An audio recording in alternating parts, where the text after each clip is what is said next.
Hello, I'm John Ol. This is an app I made for Nokia Bell operating system.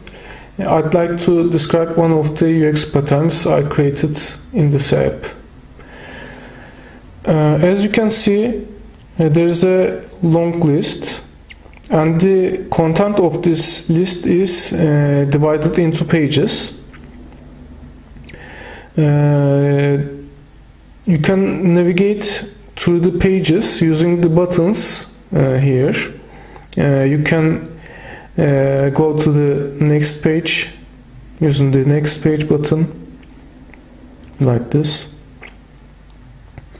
You can go to the previous page like this.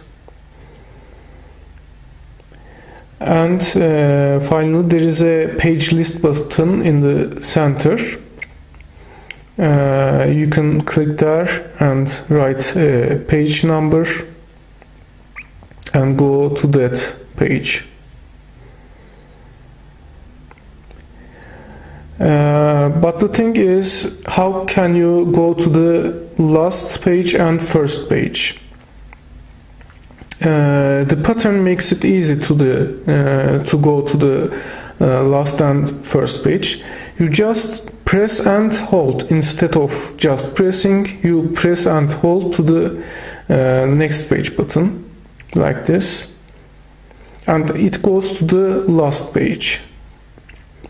Likewise, you press and hold to the previous page button, and it goes to the first page, like this.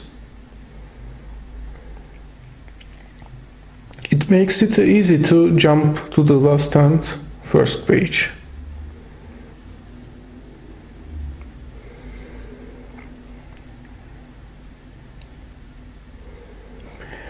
This is the pattern. Thank you.